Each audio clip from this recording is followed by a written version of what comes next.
හරි මේ වීඩියෝ එකෙන් මම එක්ස්ප්ලේන් කරන්නේ මේ දෝලන තරංග පාඩමේ MCQ වලට essay වලට ස්ට්‍රක්චර්ඩ් හැම එකටම එන බොහොම වැදගත් පොයින්ට්ස් කීපයක්. හරිද? කියන්නේ තීර එකක්. හරිද? ගොඩක් අය මේ ඇල්ල පටල ගන්න එකක්. ඒක තමයි උපරිතාන ප්‍රසංවාදවලදී කොහොමද සමීකරණ ව්‍යුත්පන්න කරන්නේ, කොහොමද තරංග රට ඇති වෙන්නේ, අන්නේ කතන්දර ටික. හරි? එතකොට ස්ථාවර තරංග යටතේ. මම ස්ථාවර තරංග ගැන මහ ගොඩක් කරන්න බලාපොරොත්තු වෙන්නේ නැහැ. මම විශේෂයෙන් අර උපරිතාන ඒ ටික අරන් මෙහෙමයි එන්නේ කියලා විශේෂයෙන් තන්තු වල එතකොට කෙලවරක් වහපු නලවල සහ තව තියෙනවා දෙකිලවර විවෘත නල. හරි ඔන්න ඔය අවස්ථා තුනේ මම පැහැදිලි කරනවා කොහොමද ඒ ටික ගන්න කියලා.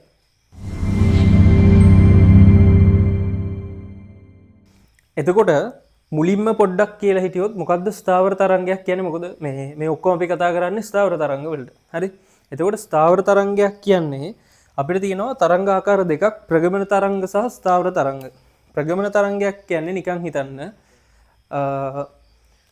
නිකන් ලණුවක් අරන් අපි ඔහොම කම්බයක් අරන් ඔහොම උඩ පහළ අර මෙහෙම කරොත් ඒකේ අර තරංගයක් යනවා දැකලා තියෙනවනේ.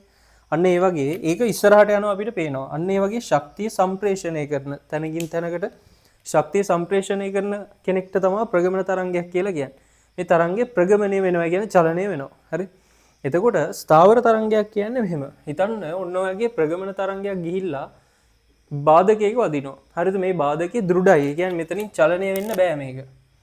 හරිද? හරියට නිකන් හිතන්න කම්බයක් බිත්තියේ තැනක ගැට ගහලා අනේක වගේ ගැට ගහලා ඔන්න මන් තරංගයක් යවනවා. එතකොට මොකද වෙන්නේ? මේ තරංගේ මෙතන වැදිලා පරාවර්තනය වෙලා ආයෙ මෙන්න මෙහෙම එනවා නේද ආපස්සට. හරිද?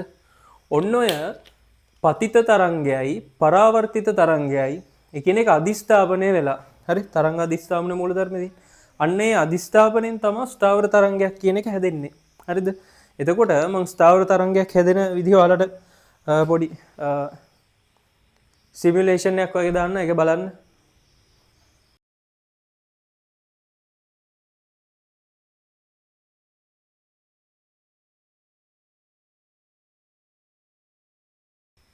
හරිද? එතකොට ඔන්න ඔය විදිහට තමයි ස්ථාවර තරංගයක් ඇති වෙන්නේ. එතකොට ඔයාලා දැක්ක ස්ථාවර තරංගයක මේ බලන්න මේක අර මෙහෙම ඒ කියන්නේ අර තරංග ප්‍රගමන තරංගයක් වගේ ඒක ප්‍රචාරණය වෙන්නේ නැහැ. ඒ කියන්නේ මේ වගේ මේ ලක්ෂ දෙකක් අතර පවතිනවා. ඒක මෙහාට යනවා මෙහෙට යනවා අන්න ඒ වගේ. හරි? එතකොට ප්‍රචාරණය දැන් ප්‍රගමන තරංගයක් කරන්නේ ශක්ති සම්ප්‍රේෂණයක්. ස්ථාවර තරංගයක් ශක්තිය සම්ප්‍රේෂණය කරන්නේ නැහැ. මෙයා ශක්තිය මෙතන රඳවාගෙන ඉන්නවා වගේ කතාවක් තමයි තියෙන්නේ. හරි? එතකොට ඔයාලා දැක්ක මේකේ මේ එක එක අවස්ථා තිබ්බා. මෙන්න මේ වගේ.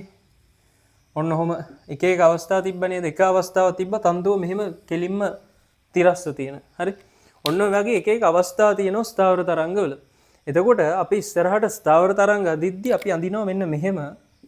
එහෙම අඳින්නේ මේ ඔහොම මෙහෙම අඳිද්දි ස්ථාවර තරංග අපි ඔය මෙන්න මේ අවස්ථා දෙකක් තමයි අඳින්නේ. හරි? එතකොට මේක එක අවස්ථාවකදී මෙහෙම පවතිනවා, තව අවස්ථාවකදී මේ වගේ තැනක පවතිනවා, තව අවස්ථාවකදී කොහොම, තව අවස්ථාවකදී මෙහෙම, තව අවස්ථාවකදී මෙහෙම. හරි?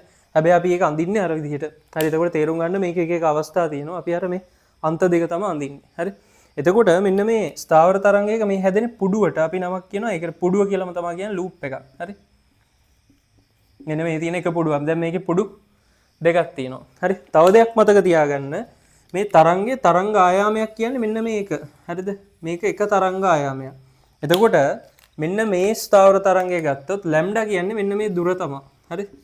ඒක මෙන්න මේ එක තරංගයකින් ඔන්න ඔහොම හිතන්න ඕනේ. හරි? එතකොට මේකේ එක තරංග ආයාමයක් ඇතුලේ පුඩු කීයක් තියෙනවද? පුඩු දෙකක් තියෙනවා. හරි?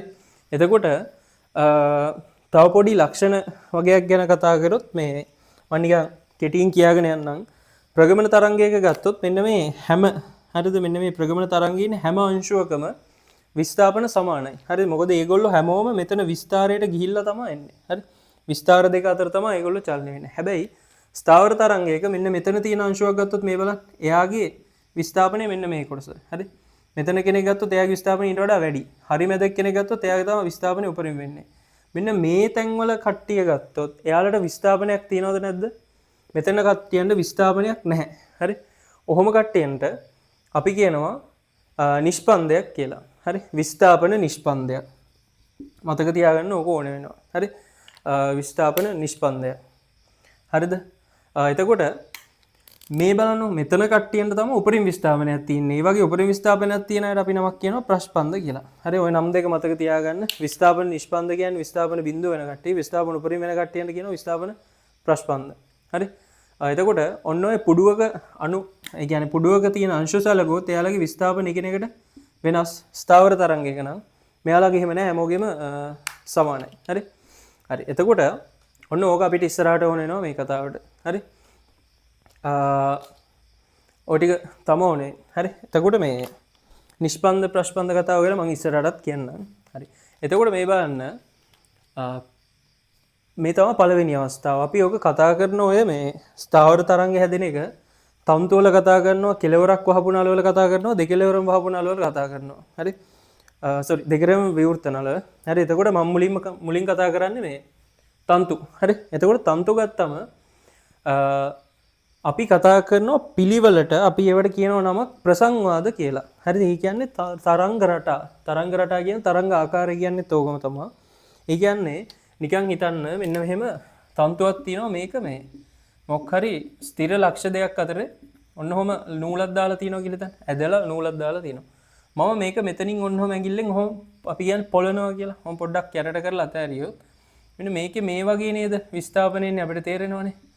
ඔන්න ඔහම මේ වගේ පුඩුවක් නේද ඇති වෙන්නේ. ඒ කියන්නේ මෙන්න මේ වගේ. මෙහෙම. ඕක තමයි පළවෙනි ප්‍රසංවාදය. හරි. පළවෙනි ප්‍රසංවාදය. ප්‍රසංවාද අංකය එතකොට මේක 1. මේක තමයි මූලික ප්‍රසංවාද. ඒ කියන්නේ මේ පළවෙනි ප්‍රසංවාදය. හරි. හරි. ඕකට ඇත්තටම අපි කියන්නේ උපරිතාන අංකයේ බිඳුව කියලා. ඒක අපි හැම කියන්නේ නැතුව මෙයාට නමක් දානවා මූලිකය කියලා. ඉංග්‍රීසි වලින් කියන්නේ මේ ෆන්ඩමෙන්ටල්. හරි. හරි.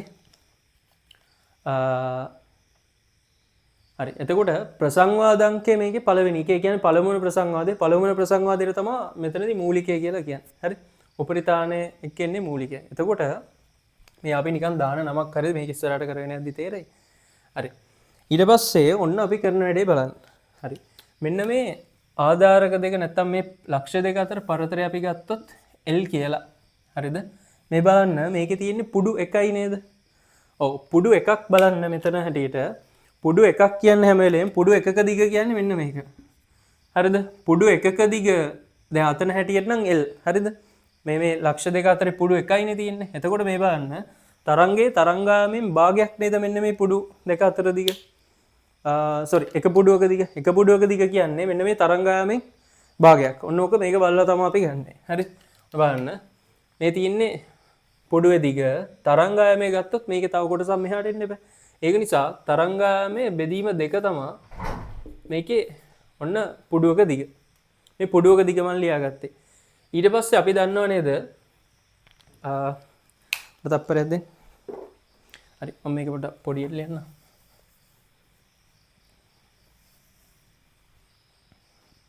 හරි. බලන්න ලැම්ඩා බෙදීම දෙකක් තමයි දැන් මෙන්න මේ පුඩුවේ දිග කියලා කියන්නේ. ඔක තමයි පළවෙනි එක. ඊළඟට අපි දන්නවනේ v සමාන f ලැම්ඩා දාන්න පුළුවන් අපිට ඕනම තරංගයකට ඕනම ආකාරයේ තරංගයකට ඔක දාන්න පුළුවන්. එතකොට මේ බලන්න මෙන්න මේ පුඩු දෙක අතර මේ තරංගේ අපි දන්නවා ඇදි තන්තුවක දැන් මේ තීරයක් තරංගනේ මේවා නේද? මේවා තීරයක් තරංග. ඇදි තන්තුවක තීරයක් තරංග ප්‍රවේගය ලියන සමීකරණය තමයි වර්ගමූල t බෙදීම m. t කියන්නේ තන්තුවේ ආතතිය. m කියන්නේ මොකද්ද? m කියන්නේ මේකේ ඒකක දිගක ස්කන්ධය. තන්තුවේ ඒකක දිගක ස්කන්ධය. හරි. එතකොට අපිට ප්‍රවේගය මේ සමීකරණයෙන් හොයාගන්න පුළුවන්. මම දැනට ප්‍රවේගයට v අකුර දාලා හදාගෙන යනවා. හරි.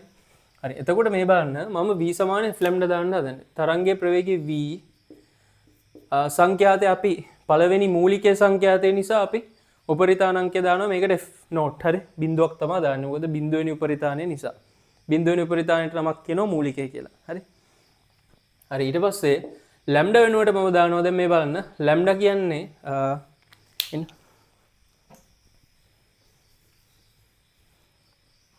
මෙතන මේ ලැම්ඩා කියන්නේ දැන් කොච්චරද? 2යි L එක. හරි. ඔන්න v සමාන f ලැම්ඩා එක දාදී ප්‍රවේගය v f කියන්නේ f නෝට් ලැම්ඩා වෙනුවට දානවා මම 2යි L එක. තේරෙනවද? ඔන්න ඕක තමයි මෙයාගේ මූලිකයට අදාළ සමීකරණය. හරිද? මූලික සංඛ්‍යාතයේ මූලිකයේ සංඛ්‍යාතය ගන්න කිව්වොත් අපිට ගත්තකි v බෙදීම 2යි L කියලා. තේරුණාද? එතකොට අපිට ප්‍රවේගය සමහර වෙලාවට අපිට ගණන් වලදී v කියලා වෙන්න පුළුවන්. එහෙම නැතු මේ සමීකරණේ දාන්න උනොත් මේක අතෙන්ට දාලා ගන්න පුළුවන්. හරි. එතකොට ඔන්න ඒකයි කතාව.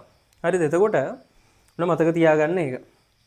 හරි. මම යනවා දෙවෙනි ප්‍රසංවාදයට. දෙවෙනි ප්‍රසංවාදෙදී පුඩු දෙකක් තමයි ඇති වෙන්නේ. ඒ කියන්නේ මෙහෙම.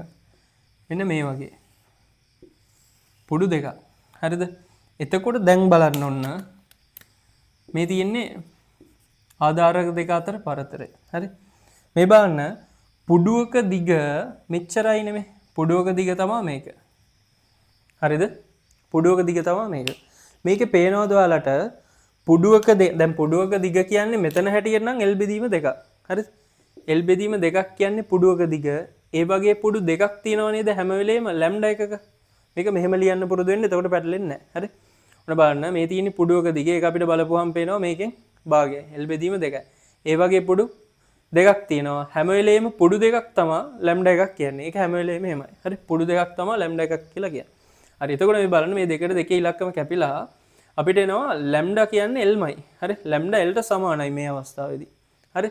එතකොට ඔන්න බලන්න v සමාන f ලැම්ඩා එකක් ආපහු දාපුවාම ප්‍රවේගය v. හරි? දැන් අපිට මේක දෙවෙනි ප්‍රසංවාදයනේ. දෙවෙනි ප්‍රසංවාදයට කියන නම තමයි පළමුවෙනි උපරිතාණය. හරි? උපරිතාණාංකය එතකොට 1. ඒක නිසා අපි මෙතන සංඛ්‍යාතයට දාන්නේ f1 එක. හරි? හරි. ලැම්ඩා කියන්නේ දැන් L. හරි? දැන් බලන්න ඔන්න පළවෙනි උපරිතාණයේ සංඛ්‍යාතයට ගත්ත එකයි v බෙදීම L කියලා එකක්. හරි? මෙතන ආවේ මූලික සංඛ්‍යාතයට v බෙදීම 2යි L එකක්. මෙතන ඉන්නේ v බෙදීම L එකක්. එතකොට එක්සෑම් එකේ මේක හද්දී ඔයාලට ලකුණු දෙන්නේ මෙන්න මේවට. මෙන්න මේ ලැම්ඩා බෙදීම ඒ කියන්නේ මෙන්න මේ කතාව ලියනකොට දෙනවා. හරි? ලැම්ඩා බෙදීම මොකක්ද L කියන එක L ලැම්ඩා අතර සම්බන්ධය ලියනකොට දෙනවා ලකුණක්. හරි? v සමාන f ලැම්ඩා සමීකරණය ලියනකොට දෙනවා ලකුණු. ඊට පස්සේ ආයෙ ගොඩක් දුරට දෙන්නේ මෙන්න මේ අන්තිම උත්තරයට තමයි. හරි? එතකොට ඔන්න ඔය තුන පැහැදිලිව පිළිවෙලට ලියන්න ඔයාලට තමයි ලකුණු හම්බෙන්නේ. හරි? හරි. එතකොට ඔන්න ඔකයි කතාව. මම යනවා තුන්වෙනි ප්‍රසංවාදයට. තුන්වෙනි ප්‍රසංවාදයට ගියපුවාම LAC හරි තුන්වෙනි ප්‍රසංවාදය කියන්නේ දෙවෙනි උපරිතාණය. හරි දෙවෙනි උපරිතාණය තුන්වෙනි ප්‍රසංවාදය කියන්නේ. එතකොට මේකේ පොඩු ඇති වෙන්න ඕනේ කීයක්ද? මේකේ පොඩු තියෙන්න ඕනේ පොඩු 3ක්. හරි? මෙන්න මේ වගේ. මේකේ තියෙනවා පොඩු 3ක්. දැන් බලන්න මෙන්න මේ සම්පූර්ණ දිග තමයි L කියන්නේ. මේ කොටස කොච්චරද? මේ තියෙන්නේ ලැම්ඩා බෙදීම දෙකක් නේ. ඇයි මං එහෙම දැම්මේ?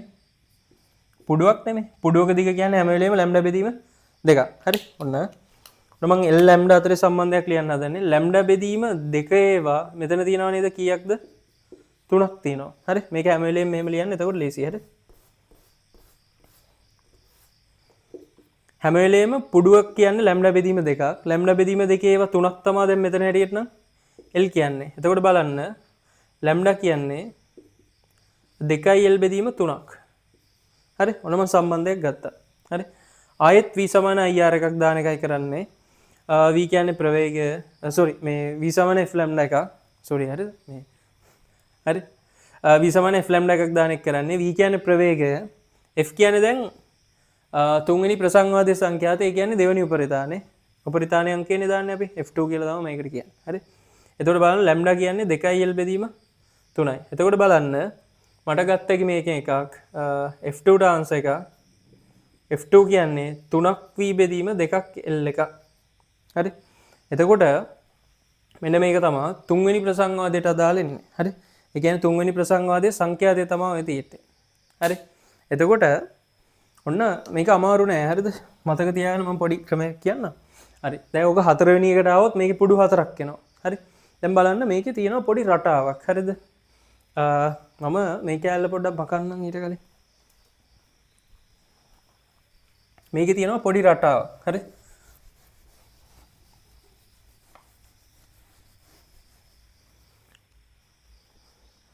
මේ බලන්න මූලිකයේ සංඛ්‍යාතය කීයද? මූලිකයේ සංඛ්‍යාතයට එන්නේ f0. බලන්න v බෙදීම 2යි L එක. හරි? හරි. අපි ගත්තොත් පළමු උපරිතාණය. පළමු උපරිතාණයේ සංඛ්‍යාතයට එනවා f1. ඒකට ආවේ බලන්න v බෙදීම L එකක්. මේක බලන්න හරියට v බෙදීම 2යි L එක වගේ දෙගුණයක් මේ තියෙන්නේ. එහෙම නේද? දෙකට දෙක කැපිලා නේද? අපි දෙවෙනි උපරිතාණය ගත්තොත් හරිද? බලන්න දෙවෙනි උපරිතාණයේ සංඛ්‍යාතයට එන්නේ තුනක් වී බෙදීම 2l. ඒ කියන්නේ වී බෙදීම 2l ඒවා 3ක්. මේ බලන්න මෙන්න මේ මූලිකයේ සංඛ්‍යාතය තියෙනව නේද? මූලිකයේ සංඛ්‍යාතය වගේ දෙගුණයක් නේද පළමු උපරිතානීය සංඛ්‍යාතේ. එහෙම නැත්නම් අපිට මූලිකයට තව නමක් කිව්වා කි පළමුවෙනි ප්‍රසංවාදේ. පළවෙනි ප්‍රසංවාදයේ වගේ සංඛ්‍යාතයේ දෙගුණයක් තමයි දෙවෙනි ප්‍රසංවාදයේ. දෙවෙනි ප්‍රසංවාදය. හරි. පළවෙනි ප්‍රසංවාදයේ වගේ සංඛ්‍යාතයේ තුන් ගුණයක් තියෙනවා. තුන්වෙනි ප්‍රසංවාදයට මේ එක තුනෙන් වැඩි වෙලා තියෙනවා. මම ගන්නවා මෙහෙම පොඩි වැඩක්. හරි. මම ගන්නවා උපරිතානාංකය සිම්පල් n කියලා. හරි. එතකොට මෙහෙම හිතන්න. ඔන්න උපරිතානාංකය තමයි සිම්පල් n. හරි. මෙන්න මේ මූලික සංඛ්‍යාතය අරන්. ඒ කියන්නේ මූලික අනුනාද අවස්ථාවේ සංඛ්‍යාතය අපි අරන්. හරි. මූලිකයේ සංඛ්‍යාතය අරන් එයාව හරි n දන එකෙන් වැඩි කරොත්. හරිද? මට හම්බෙනවා මෙන්න මේ fn කියන එක්කෙනාව. හරිද? ඒ කියන්නේ මොකද්ද කියලා මම කියන්නම් මේ බලන්න. අපි එක්සැම්පල් එකක් බලමු. දැන් මූලිකයේ සංඛ්‍යාතය තියෙනවා. හරිද? මට ඕනේ මෙන්න මේ දෙවෙනි ප්‍රසංවාදයේ සංඛ්‍යාතය හොයාගන්න. මම මේ පොදු සමීකරණයක් ගත්තේ. හැබැයි n කීවේ උපරිතානාංකයනේ. දෙවෙනි ප්‍රසංවාදයේ සංඛ්‍යාතයට දාලා උපරිතානය තමයි පළවෙනි එක. දෙවෙනි ප්‍රසංවාදය කියන්නේ පළමුවන උපරිතානයනේ. එතකොට n කියන්නේ කීයද? n කියන්නේ 1යි. හරි. එතකොට බලන්න 1 දාන 1යි මෙතන. f0 දෙකෙන් වැඩි වෙලා තමයි මෙන්න මේ f1 කියන එක එන්නේ. හරි. මේ පළමුවන උපරිතානයක නිසා මෙතෙන් එන්නේ f1 එක. තේරුණාද? එතකොට මේ බලන්න f0 දෙකෙන් වැඩි වෙලානේ පළමුවන උපරිතානයක ආවේ. තේරුණාද? අන්න ඒ වගේ තව එකක් බලමු. මට ගන්න ඕනේ දෙවෙනි උපරිතානයේ සංඛ්‍යාතේ මූලිකයේ සංඛ්‍යාතය f0 ඒක වැඩි කරන්න ඕනේ. දෙවෙනි උපරිතානය කියන්නේ මෙතන 2 ධන 1. හරි. මේක තමයි දෙවෙනි උපරිතානයේ සංඛ්‍යාතය. එතකොට බලන්න දෙවෙනි උපරිතානයේ සංඛ්‍යාතයට එන්නේ මූලිකයේ සංඛ්‍යාතේ ගුණ කිරීම 3ක්. තේරුණාද? ඔන්න ඔය නිසා මේ මෙහෙම ගන්න පුළුවන්. මේක පොදු සමීකරණයක්. මේක මතක තියාගන්න මේ. ඕක වටිනවා MCQ වලටත්. හරි. විශේෂයෙන් MCQ වලට. හරි. ඒකට ස්ට්‍රක්චර්ඩ් අපිට තියෙනවා ප්‍රැක්ටිකල්ස් උත් මේ ටිකේ. හරිද? අර අනුනාද නලයයි ධ්වනිමානයේ තියෙන ප්‍රැක්ටිකල්ස් ටික තියෙන්නේ මෙන්න මේ කතාවෙන්. ඒ නිසා ප්‍රැක්ටිකල් ස්ට්‍රක්චර්ඩ් එසේ MCQ හැම එකටම මේ කතාව ඕනේ. හරි. එතකොට ඔන්න ඕකයි කතාව. හරි. ඔයාලට මම ආයෙත් පොඩ්ඩක් කියන්න මේ බා. මෙන්න මේ මොකද්ද කරන්නේ අපි මුලින් L සහ ලැම්ඩා අතර සම්බන්ධය ලියා ගන්නවා. ඊට පස්සේ v සමාන f ලැම්ඩා එකක් දානවා. ඊට පස්සේ ලැම්ඩා ආදේශ කරනවා L වල පදවලින්. හරි. L ඇසුරින් ලැම්ඩාට ආදේශ කරන්න තියෙන්නේ. ඊට පස්සේ සංඛ්‍යාතයට සම්බන්ධයක් ගන්නයි තියෙන්නේ. හරි. එතකොට ඕකයි කතාව. හරි. ඒක අමාරු නෑ දැන්. ඔය වගේ තමයි එන්නේ දිගට. හරි. මම තුනකට විතරයි කතා කරේ. හරිද? එතකොට ඔන්න ඕකයි මේ තන්තු වල කතාව. හරිද? මම දැන් යනවා මේ අනුනාද නලවලට. ඒ කියන්නේ කෙලවරක් දෙකලවර විවෘතයවට තමයි යන්නේ. හරි. හරි නේද? එතකොට අපි යනවා දෙවෙනි එකට. හරි. ඒ තමයි කෙලවරක් විවෘත නල. දෙකලවරම් විවෘත නල. ඒ කියන්නේ බටයක් අරන් ඒකේ දෙපැත්තම ඕපන් කියලා හිතන්න. දෙපැත්ත ඔන්න වැහිලා නැහැ. දෙපැත්තම ඕපන්. හරි. මේක ඇතුලේ ඇති වෙන ස්ථාවර තරංගයක් ගැන තමයි කතා කරන්නේ. හරි. එතකොට ඔන්න ඕකෙදි දැනගන්න ඕන දේවල් කීපයක් තියෙනවා. හරි. දැන් අර කලින් එකේ නම් අර මොනවද? තන්තුවක් දෙපැත්තේ ඔන්න ආධාරක දෙක ගැට ගහලා කම්පණය කරද්දි මෙන්න මේ ලක්ෂ දෙක චලනය වෙන්න බැහැ නේද? ඕවට කියව අපි නිෂ්පන්ද කියලා. විස්ථාපන නිෂ්පන්ද. හරි. එතකොට හැබැයි ඕවා විස්ථාපන නිෂ්පන්ද වුණාට මෙන්න මේ විවෘත නලයක මෙන්න මේ විවෘත කෙළවරවල් දෙක ගාව වායු අණු වලට චලනය වෙන්න හැකියාව තියෙනවා. අන්න ඒක නිසා මතක තියාගන්න හැම වෙලාවකදීම විවෘත කෙළවරක් වායු කම්පන වලදී නම් හරි මේවා දන්නවනේ ඇති වෙන්නේ තීරයක් තරංගත් නෙමෙයි අන්වායම තරංග තමයි එන්නේ වාතයනේ කතා කරන්නේ. හරි.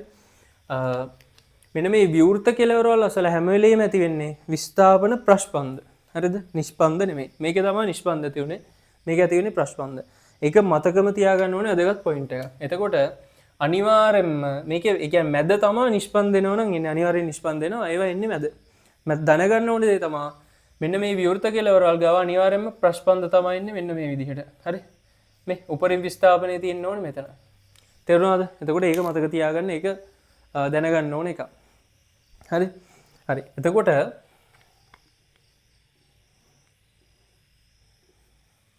හරි ඔන්න බලන්න. හරි. එතකොට මම කතා කරනවා මූලිකය ගැන. මූලිකය කියන්නේ කලින් වගේ එක පුඩුවයි එන්න ඕනේ. හැබැයි මේකේ විවෘත කෙළවරවල් වල තියෙන්නේ විස්ථාපන ප්‍රස්පන්දනේ. අන්න ඒක නිසා මෙන්න මේක වගේ තමයි මූලික අනුනාද අවස්ථාව. ඒ කියන්නේ මූලිකය මේකේ ඇති වෙන්නේ. හරි? මූලිකය හැදෙන්නේ ඔන්න ඔය විදිහට. හරි? එතකොට මේ බලන්න මෙතන විස්ථාපන ප්‍රස්පන්දයක්, මෙතන නිෂ්පන්දයක්, මෙතන ආපහු ප්‍රශ්පන්දයක්. විවෘත කෙලවරවල මතක තියාගන්න විස්ථාපන ප්‍රශ්පන්ද. හරි. තව මතක තියාගන්න ඕනේ දෙයක් තියෙනවා. විස්ථාපන ප්‍රශ්පන්දයක් ඇති වෙන තැනක පීඩන නිෂ්පන්දයක් ඇති වෙනවා. ඒ කියන්නේ හිතන්න මෙතන තමා අණු කම්ප්‍රෙස් වෙලා වගේ තියෙන්නේ. ඒක නිසා මෙතන පීඩනය වැඩි. අපි කියනවා එතකොට පීඩන විස්තාරය වැඩි කියලා. ඒ කියන්නේ ඒක පීඩන ප්‍රශ්පන්දය. පීඩනයේ graph එකක් විදිහට ඇන්දොත් ඒක එන්නේ මෙන්න මේ විදිහට. මේක මතක තියාගන්න මේක ඔයාලගෙන් අහන්න පුළුවන්. හරිද? ඒකට අරගේ අනිත් පැත්ත අරගේ නිෂ්පන්දන තැන්වල පීඩන graph එකේ ප්‍රශ්පන්දන දෙනවා. අරගේ ප්‍රශ්පන්දන තැන්වල මේකේ පීඩන නිෂ්පන්ද. හරි?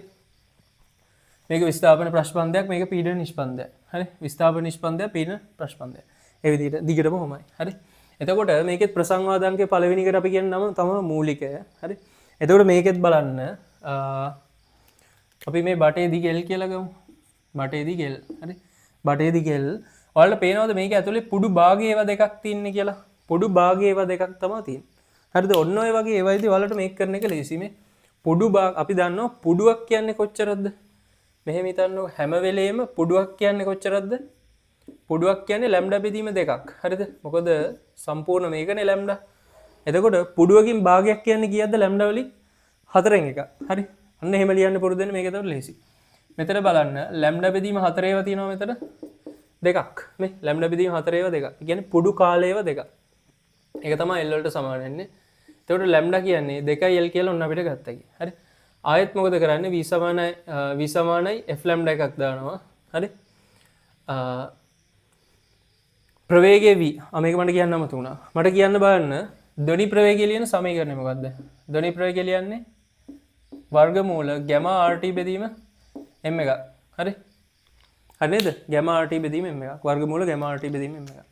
m කියන්නේ කවුද? m කියන්නේ මෞලික ස්කන්ධය. හරි? m කියන්නේ මෞලික ස්කන්ධය. gamma කියන්නේ මොකද්ද? gamma කියන්නේ වායුවේ මොකද්ද? මෞලික තාපධාරිතා අතර අනුපාතය. හරි? මෞලික තාපධාරිතා අතර අනුපාතය. එතකොට ප්‍රවේගය ඕනනම් මෙතන දාගන්න පුළුවන්. මම v දාලා හදන්න. හරි? හරි. මූලිකයේ සංඛ්‍යාත f නෝට් කියලා දාන්නේ. ලැම්ඩා කියන දෙන් 2l. ආයෙත් බලන්න අර කලින් එකට ආපු එකම එන්නේ මේ v බෙදීම 2l එකක් එන්නේ මූලිකයට. හරි? මම යනවා පළවෙනි ප්‍රසංවාදයට. දෙවෙනි ප්‍රසංවාදයට. දෙවෙනි ප්‍රසංවාදය කියන්නේ පළවෙනි උපරිතානේ. පළවෙනි උපරිතානේ කියද්දී කලින් වගේ පුඩු දෙකක් හැදෙන්න බෑ. දැන් මෙතන පුඩු දෙකක් හැදෙන්නේ මෙහෙම. මේ බලන්න. මේක සම්පූර්ණ පුඩුවක්. මෙතන තියෙන්නේ පුඩු භාගය ඒවා දෙකක්. හරි? පීඩන එක අපි ඔය වෙනුවට ඇන්දොත් හරිද? මේකේ ප්‍රශ්පන්දන තැන් වලට මේකේ තියෙන නිෂ්පන්ද තමයි එන්නේ මෙහෙම. හරි? ඔන්න ඔහොම. අමාරු නෑ හරිද? ඔක හැබැයි දැනගන්න ඕනේ අඳින්න. හරි? හරි. මේකේ මේ නාලේ සම්පූර්ණ දිගත් L තමයි.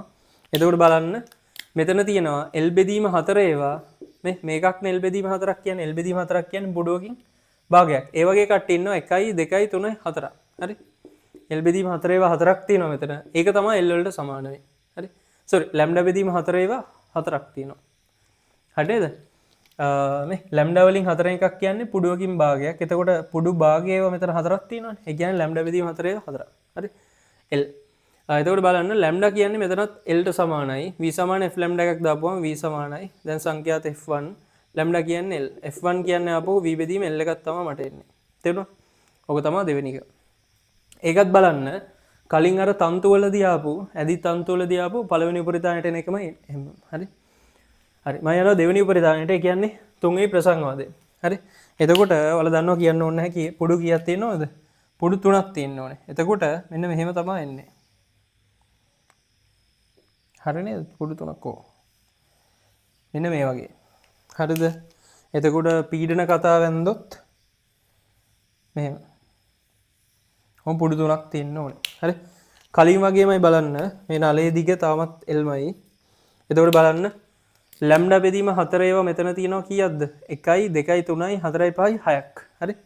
ලැම්ඩා බෙදීම 4 ඒවා 6ක් තියෙනවා. ඒක තමයි L වලට සමාන වෙන්නේ. එතකොට බලන්න ලැම්ඩා කියන්නේ 2L බෙදීම 3ක් කියලා මට එනවා. හරි? v සමාන f ලැම්ඩා එකක් දාද්දි දැන් සංඛ්‍යාත f2 ලැම්ඩා කියන්නේ 2L බෙදීම 3යි.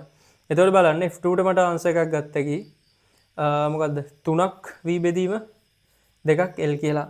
බලන්න ආපහු ඕකත් හරිද? කලින් අපිට ආපු දෙවනි උපරිතාණයට අදාළ සංඛ්‍යාතයේ සමීකරණයමයි නේද දෙන්නේ. ඔව්. එතකොට මේ බලන්න ඔන්න ඕකමයි කතාව. ඒක නිසා අර පොදු සමීකරණය අර විදිහටම ලියන්න පුළුවන්. හරි? එතකොට මතක තියාගන්න මේක අර වෙනස් මේක වතරව මතක තියාගන්න ඕනේ. මේ තරංග රට අඳින්න දැනගන්න ඕනේ. පීඩණයට මොකද වෙන්නේ කියලා තේරෙන්න ඕනේ. මතකම තියාගන්න විවෘත කෙළවරවල් ගාවෙන්නේ අනිවාර්යයෙන්ම විස්ථාපන ප්‍රශ්පන්ද විතරයි. හරි. විවෘත කෙළවරවල් වල පීඩනය අඩුයි. තේරෙනවනේ එතන අණු වලට චලනය වෙන්න හැකියාව තියෙනවනේ. හරි. හරි. එතකොට ඔන්න ඔකයි කතාව. හරිද? එතකොට මෙන්න මේ පොදු සමීකරණෙත් කලින් අර අපි තන්තු කතාවට කරා වගේම තමයි. හරි. එතකොට තන්තු වලයි දෙකෙලවරම විවෘත නලවලයි ඔන්න ඔය උපරිතාන වල සංඛ්‍යාත ගන්න විදිය එක වගේමයි. හරි. එතකොට මේ දෙක එක වගේ මතක තියාගන්න ලේසි. හරි. එතකොට ඔන්න ඕක තමයි කතාව. හරි. එතකොට මම තව පොඩි කරුණක් ඔයාලට කියන්නම්.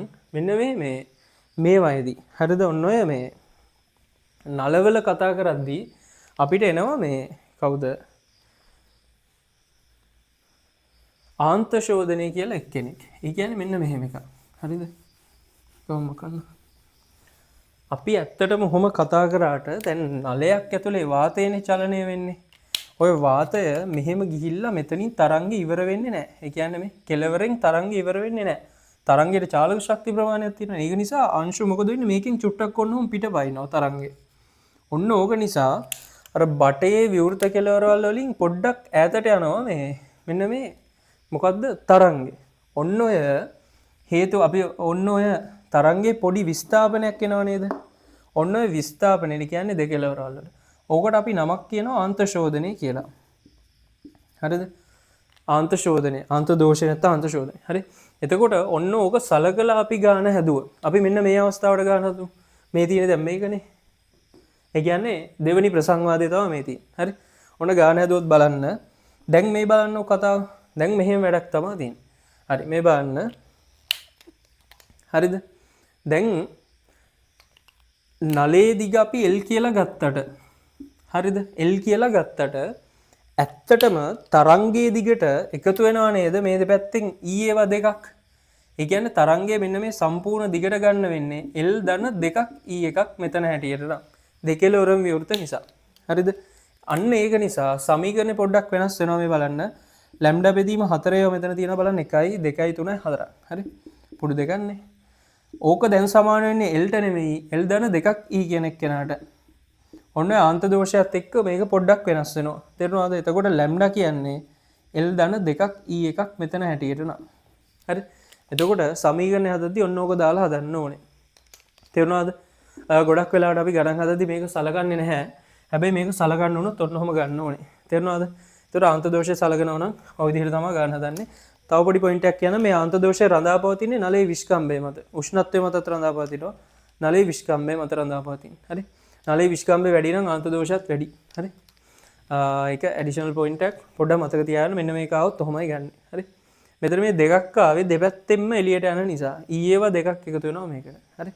හරි. එතකොට අපි ඊළඟ පාර්ට් එකට යන්. ඒක තමයි කෙලවරක් වහපු නලවල. හරි. එතකොට කෙලවරක් විතරක් විවෘත නල ගත්තොත් පොඩි වෙනස්කමක් වෙනවා. දැන් අර දෙන්න එක වගේ නේ ආවේ. මේකේ චූටි වෙනස්කමක් වෙනවා අපි බලමු. හරි. මේ බලන්න මේකේ මූලිකය නැත්තම් පළවෙනි ප්‍රසංගවාදය කියන්නේ මෙන්න මේ වගේ අවස්ථාවක්. හරි. මෙන්න මෙහෙම තමයි ඒක එන්නේ නේ. පුඩුවකින් භාගයයි. හරිද? දැක්කනේ මේ තියෙන්නේ පුඩුවකින් භාගයක්. පීඩන ප්‍රස්ථාරය අඳිනවා නම් කලින් වගේම තමයි මෙහෙම තමයි එන්නේ පීඩන ප්‍රස්ථාරය. හරි. එතකොට මේක තමයි විස්ථාපන ප්‍රස්පන්ද විස්ථාපන නිෂ්පන්දය. හරි. දැන් බලන්න මේකේ දිගනේ අපි L කියලා ගන්නෙ. මේ නලයේ දිග තමයි L. හරි. හැබැයි බලන්න මෙතන පුඩුවේ දිග නලයේ දිගට සමානයිනේ. පුඩුවක් කියන්නේ අපි දන්නා හැම වෙලේම ලැම්ඩා බෙදීම 4ක්. මේක තමයි L ට සමාන වෙන්නේ. එතකොට බලන්න ලැම්ඩා කියන්නේ 4ක් L එකක් මෙතන හැටියට නම් කලින් එකේ වෙනස්. හරිද? කලින් එකේ දෙකක් L එකක්. හරි. දැන් ඔන්න බලන්න v සමාන f ලැම්ඩා එකක් දානවා. හරි. v ප්‍රවේගය තාමත් අර විදිහටමයි ගන්න ඕනනම් f කියන්නේ මූලික සංඛ්‍යාත f නෝට්. හරි. හරි නේද? ලැම්ඩා කියන්නේ දැන් 4ක් L එකක්. f නෝට් උත්තරයක් එනවා v බෙදීම 4ක් L කියලා. හරි. හරි. දෙවෙනි අවස්ථාවට යනවා. හරි. මම යනවා දෙවෙනි අවස්ථාව කියන්නේ පළවෙනි උපරිතානේ. එතකොට බලන්න ඕකේ පොඩු වෙන්නේ මෙහෙම. දැන් මේ බලන්න. අනිවාර්යෙන් විවෘත කෙලවරවල වල මම කියවා එන්නේ විස්ථාපන ප්‍රස්පන්ද. මෙන්න මේ සංවෘත කෙලවරේ ඉන්නේ විස්ථාපන නිෂ්පන්දයක්. ඒකවත් මතක තියාගන්න. එතකොට දෙවෙනි අවස්ථාව වෙන්න ඕනේ ඔයාලට තේරෙනවා. මෙන්න මේ වගේ අවස්ථාවක්. ඕක ඇරෙන්න වෙන අතරමැද දෙන්න විදියක් නැහැ නේ. මොකද මෙතනින් යන්න බෑනේ. මෙතන අනිවාර්යයෙන්ම නිෂ්පන්දයක් එන්න ඕනේ. ඒක නිසා දෙවෙනි පළවෙනි උපරිතානය කියන්නේ දෙවෙනි අවස්ථාවට එන්නේ මෙන්න මේකම තමයි. හරි. එතකොට මේ බලන්න. මෙන්න මේකට අපි කියන්නේ දෙවෙනි ප්‍රසංවාදය කියලා නෙමෙයි. හේතුව මෙන්න මේ බලන්න මේ වගේ එකක් ස්කිප් වුණා නේද ඔතනදී. ඒ කියන්නේ දැන් පළවෙනි එක අර විදිහ නම් දෙවෙනි එක අපිට මෙහෙම කියලා ගන්න ඉන්න. දෙවෙනි එක අපිට මෙහෙම කියලා ගන්න බැයිද? මෙන්න මේ වගේ කියලා. මොකද මෙතන එක පුඩුවයි මෙතන පුඩු දෙකයි. කලින් හැම වෙලේම එක පුඩුව ගන්නනේ. මෙතන පුඩු භාගයයි. මෙතන ඒ වගේ දෙගුණයි. හරි. කලින් හැම වෙලේම අර ඒ වගේ වෙනස් වුනේ. පළවෙනි එක වගේ දෙගුණයක් කියලා එකේ ඊට වඩා. හරි අන්න ඒ වගේ. හරි පළවෙනි එකේ පුඩුවයි දෙවෙනි එකේ පුඩු දෙකයි ඊළඟ එකේ තුනයි. එහෙමනේ වෙනස් වුනේ කලින්.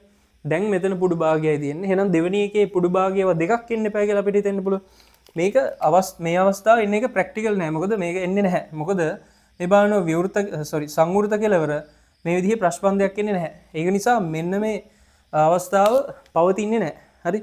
අන්න ඒක නිසා එකක් ස්කිප් වෙච්ච නිසා අපි මෙන්න මෙයාට නමක් දානවා දෙවෙනි ප්‍රසංවාදය නෙමෙයි තුන්වෙනි ප්‍රසංවාදය කියලා. ඉංග්‍රීසි වලින් හාමොනික් කියලා කියන්නේ මෙයාට. හරි. මේකට කියන්නේ ඕවර්ටෝන්. හරි. එතකොට මේක තර්ඩ් හාමොනික් තුන්වෙනි ප්‍රසංවාදය වෙනවා. තේරුණාද? එතකොට ඒක එකක්. මතක තියාගන්න ඕනේ ඒක. හරි. එතකොට පීඩන කතාවෙන්දොත් ඉතින් ආයෙත් අර කලින් කතාවම තමයි. හරිද? මෙහෙම නේද? හරිද මං යන්දා. ඔව්නේ. ඔව් ඔහොම තමයි එන්නේ. හරි. එතකොට දැන් බලන්න මේ ලැම්ඩා බෙදීම 4යි. මේක දැන් නලයේ දිග තාමත් L මයි. ලැම්ඩා බෙදීම 4 කියන්නේ මේකනේ. ඒ වගේ කට්ටිය ඉන්නවා මේකේ. 3ක්. ලැම්ඩා බෙදීම 4 ඒවා 3ක් තියෙනවා. ඒක තමයි L ට සමාන වෙන්නේ. එතකොට ලැම්ඩා කියන්නේ 4ක් L බෙදීම 3ක්. හරි. V සමාන F ලැම්ඩා දාපුවාම හරි නේද? තාමත් මේකට F1මයි කියන්නේ මොකද පළවෙනි උපරිතාණය නිසා. හරි. ලැම්ඩා කියන්නේ එතකොට 4යි L බෙදීම 3යි. F1 වලට ආන්සර් එකක් එනවා බලන්න 3ක් V බෙදීම 4ක් F1 කියලා. sorry 4ක් 3ක් V බෙදීම 4ක් L කියලා. හරි. මේවා අර කලින් එකට වඩා වෙනස් චුට්ට පේනවනේ. හරි. හරි. මම යනවා දෙවෙනි උපරිතාණයට. දෙවෙනි උපරිතාණයේදී වලට තේනවා තව පොඩුවක් මේ වගේ වැඩි වෙන්න ඕනේ. හරි. ඒ කියන්නේ මෙහෙම.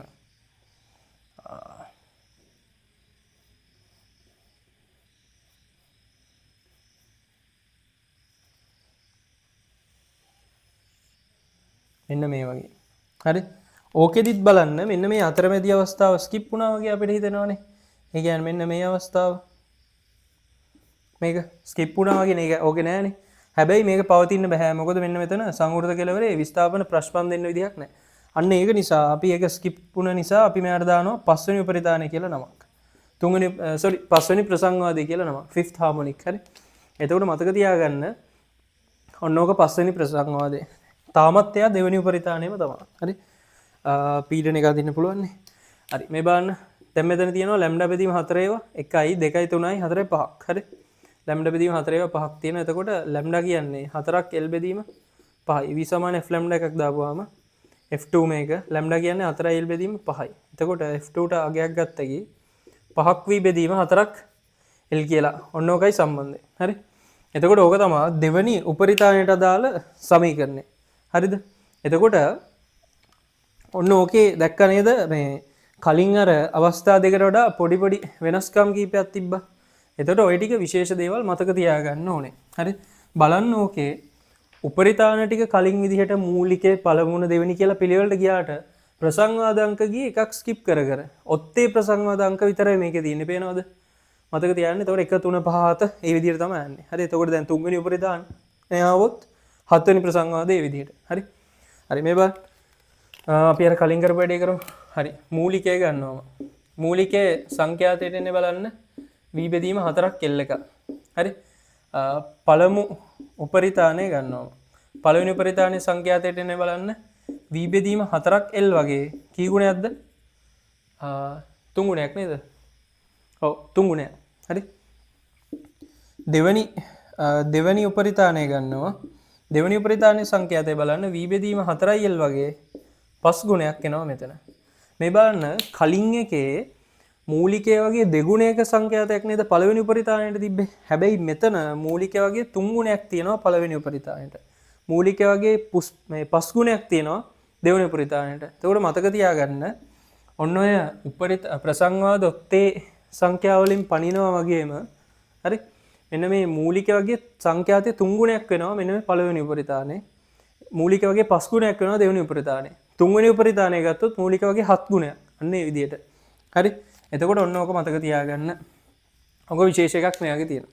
තව පොඩි දෙයක් මම කියන්නම්. කලින් මතකද කලින් මූලිකයට ආවේ මෙන්න මෙහෙම එකක්. හරි. v බෙදීම 2ක් l කියලා එකක් තමයි කලින් ආවේ. හරි. එතකොට මේ බලන්න. දැන් ඔන්න ඔය කෙලවරක් වහපු කෙනාගේ මූලිකය මේක. කෙලවරක් කියන්නේ දෙකලවරම විවෘත කෙනාගේ මූලිකය මේක. ඔයාලට පේනවද මෙන්න මෙයාගේ දෙකලවරම විවෘත කෙනාගේ මූලිකය මෙයාගේ වගේ දෙගුණයක් කියලා. මොකද මෙයාගේ 4ෙන් බෙදෙන්නේ. මෙයාගේ 2ෙන් බෙදෙන්නේ. එතකොට ඔන්න ඕකත් පොඩ්ඩක් මතක තියාගන්න.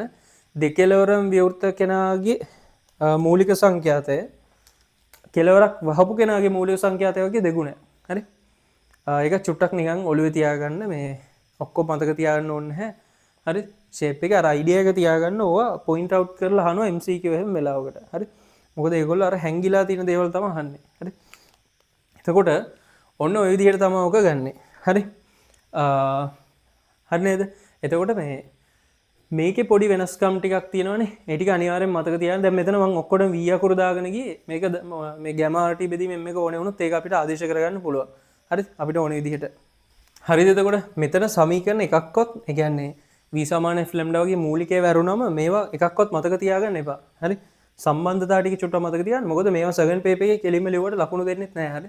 ඔය ඔක්කොම මතක තියාගන්න බෑ. සමීකරණ තව ගොඩක් තියෙනවානේ. හරි. එතකොට ඒවා මතක තියාගන්න එපා. ඒවා ඕන වෙලාවට ඉක්මනට ගන්න පුරුදු වුණා නම් ඇති. හරි. එතකොට මෙන්න මේක පුරුදු වෙන්න හැම වෙලේම මෙන්න මෙතන ලියාගද්දි මෙතන නම් පුඩු කාලනේ අපිට ලියන්න වෙන්නේ. විවෘත නලවල මේ විදිහට තමයි මේ විවෘත නල හරි නල කම්පනවලදී අපිට ලියන්න වෙන්නේ මේ මොනවාද ලැම්ඩා බෙදීම 4 කෑලි. හරි. මොකද ඒක හැම වෙලේම මේ වගේ මේ පුඩුවකින් කාලක් එනවනේ. එතකොට පුඩු කාලේව කී ගුණයක් තියෙනවද කියලා ලියාගන්න ලේසි. ඒක නිසා හැම වෙලේම මේ ලැම්ඩා බෙදීම 4 ඒවා මෙතන නම් 3ක් තියෙනවා. ලැම්ඩා බෙදීම 4 ඒවා මෙතන නම් 5ක් තියෙනවා. අන්න ඒක L ට සමාන කරන්න. අර තන්තු කම්පන වලදී හැම වෙලේම ආවේ ලැම්ඩා බෙදීම 2 ඒවා. හරි. ඔය වගේ ලැම්ඩා බෙදීම 2 ඒවා කීයක් තියෙනවද කියලා ඒක බලන්න. හරි. එතකොට ඔන්න ඔකයි කතාව. හරි. ඔය විදිහට තමයි මේ ප්‍රසංවාද උපරිතානයේ කතාව මේ ඔය ටික ගන්න. මම විශේෂයෙන් මේ මොනවාද ස්ථාවර තරංගයව මේවා ගැන ලොකුවට කිව්වේ නැහැ. වීඩියෝ එක ගොඩක් දිගට යන නිසා. හරි. එතකොට ඔය ටික තමයි කතාව. මේක අනිවාර්යෙන් ප්‍රැක්ටිස් කරලා තියාගන්න. මේ ටික හරියට ගන්න පුළුවන් වෙන්න ඕනේ. සම්පූර්ණ පේපර් එකේ හැම පේපර්ස් 3ටම වටිනවා. හරි. හරි. එතකොට ඔන්න ඔය ටිකයි තියෙන්නේ මේ. හරි. මොකක් හරි ප්‍රශ්නයක් තියෙනවා නම් මේ ගැන හරි වෙනත් දෙයක් ගැන හරි පහලින් කමෙන්ට් එකක් දාගෙන යන්න. එතකොට වීඩියෝ එකේ වැඩක් වුණා නම් ලයික් එකක් දාගෙන යන්න, සබ්ස්ක්‍රිප්ෂන් එකක් දාගෙන යන්න channel එකට. හරි. එතකොට ඔන්න ඔයගේ කතාව අපි තව වෙනත් වීඩියෝ එකකින් හම්බෙමු.